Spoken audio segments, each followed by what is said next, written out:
Ayun mga kaibigan, kumpirmado.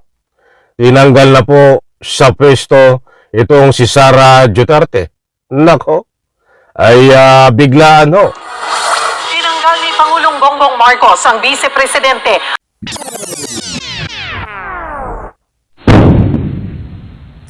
Alright, welcome back to my YouTube channel. I'm Andy's Vlog. Nako, ito, mainit-init pa mga kaibigan. Pangulong Bongbong Marcos tinanggal sa pwesto itong si Sara Duterte. At ito mga kaibigan, ang tunay na dahilan kung bakit tinanggal itong si Sara Duterte. Nako po, ay nakakahiya ho mga kaibigan. Napahiya dito itong kunturingan ay vice-presidente ng Republika ng Pilipinas, ba't sa pangalan lamang ho? Ay tamad ayaw magtrabaho. Kaya't ang ating Pangulong Bongbong Marcos ay nagalit na. Hindi ho nakatiis. Kaya't nag-issue at inutos na tanggalin sa pwesto itong si Sara Duterte, mga kaibigan. Nako po, ay paano na mga kaibigan?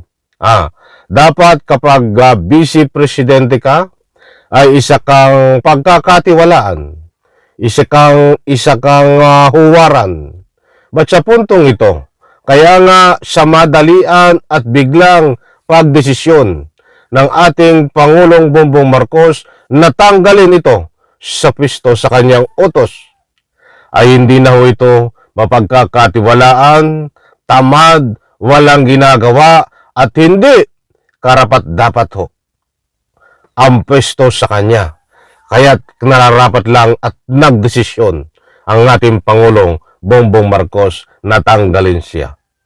Marami pa mga kaibigan na mga dahilan kung bakit tinanggal itong si Sara Duterte. Iyan pong lahat ay babahagi ko sa inyo. Kaya kapag mayroon po kayong pagkakataon, huwag niyo pong kaligtaan, panoorin, pakinggan ang video na ito, ang vlog na ito. Patapusin po natin. At nang sa ganon, lubos po nating maunawaan. Nako po, shout out po sa lahat. 2025 ay nako, marami ho ang kaganapan. Ngayon 2025, nakabang-abang, at siyempre ang inaabangan no dito, itong mapanagot itong si Sara Duterte sa mga ginawa niyang kalakuhan at ano pa man na dapat panagutan niya sa pamamagitan ng legal na proseso. Gayon din po ang kanyang ama. Kabang-abang din na ito ay mapanagot sa anuman dapat panagutan niya. But bilang mga kaibigan, ito ho, at ibabahagi ko na po sa inyo. Maikli lang po itong video na ito. Nasa katunayan ay kumpirmado, ibabahagi ko po sa inyo ang video na ito at pakinggan po natin para naman sa patas na pagtatalakay po natin ay meron po tayong resibo. Katunayan, mga mahal, kung taga-subaybay. Ito po, shout out po sa lahat. Sanday lang po. Tinanggal ni Pangulong Bongbong Marcos ang vice-presidente at mga dating pangulo bilang miyembro ng National Security Council. Alinsunod dito sa pinirmahang executive order ni PBBM para sa reorganization ng NSC. Ayun mga kaibigan, kumpirmado. Tinanggal na po sa pwesto itong si Sara Duterte.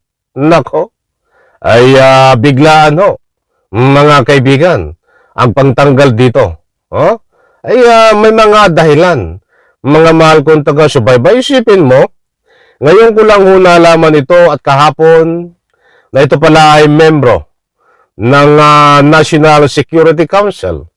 Pag sinabing National Security Council, ikaw ay dapat isa sa gumagawa ng nga po ay tumutulong ng pagpapalaganap sa ating Republika ng Pilipinas para sa seguridad ng ating bansa seguridad ng ating Pangulo at seguridad ng marami pang iba na naayon po related sa ating Republika ng Pilipinas.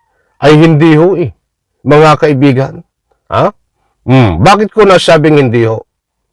Kung magugulitan nyo po, mga mahal kong taga-subaybay,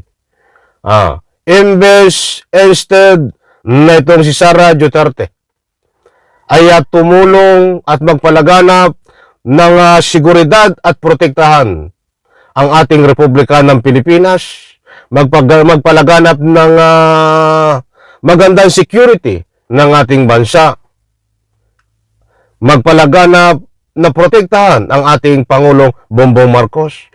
Kasi membro siya ng National Security Council. Tungkulin niya nagampanan ang trabaho na yan, mga kaibigan.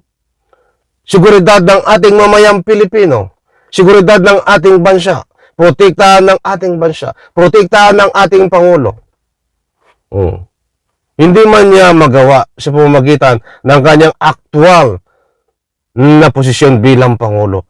Yung payo na lang ho, yung salita mo, na ikangay maiambag sa ating Republika ng Pilipinas na dapat gawin ito ng tama. Ay hindi ho. Siya pa ang problema ng ating bansa. Siya pa ang nagbi-break. Siya pa ang tawag doon, yung naghahati-hati. At kinakampihan niya pa ang bansang China. Sa usapin ng West Philippine Sea, ay mas kinakampihan niya pa at pinagtatanggol ang bansang China.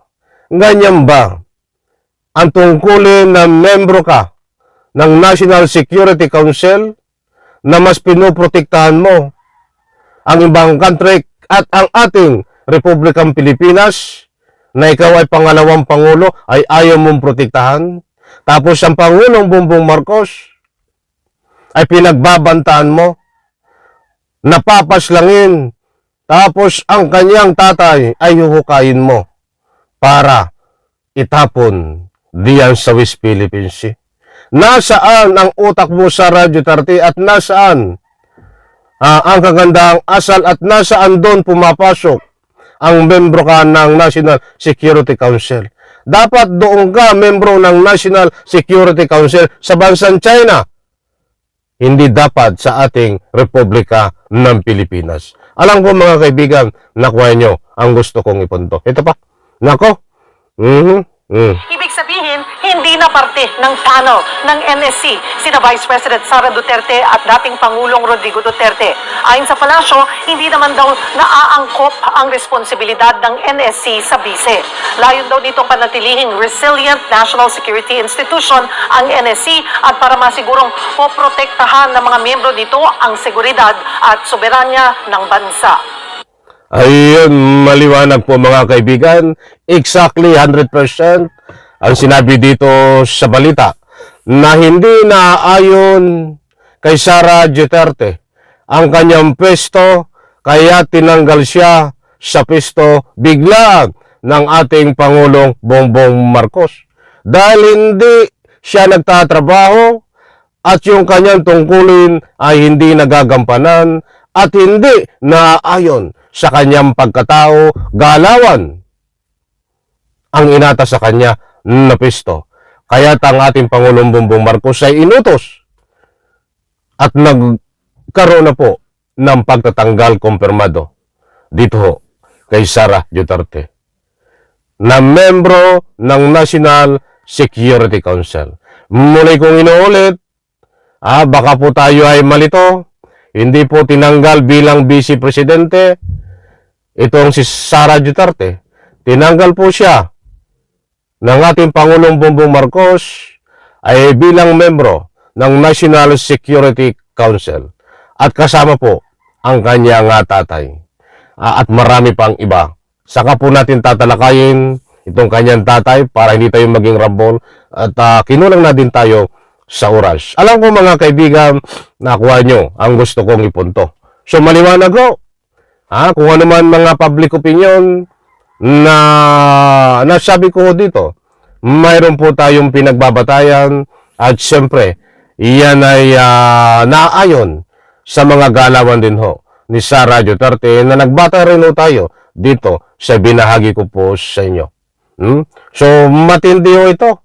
Kahiya-hiya at pahiya. Ha? Wala ka po, sa bagay wala na ho itong kahiyaan. Ikaw ba ay mahihiya pa, Sara Duterte? Kung mahihiya ka pa, ay magbalot-balot ka na.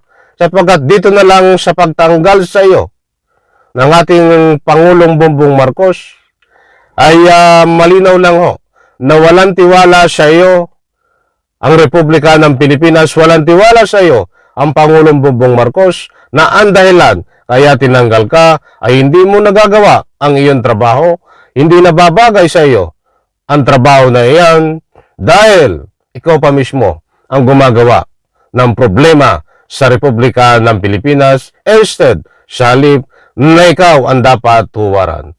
Kaya taong bayan ay natutuwa, pera ang iyong tagasunod na ikaw ay matanggal at tinanggal na diyan sa pesto kumpirmado sa utos ng ating Pangulong Bongbong Marcos.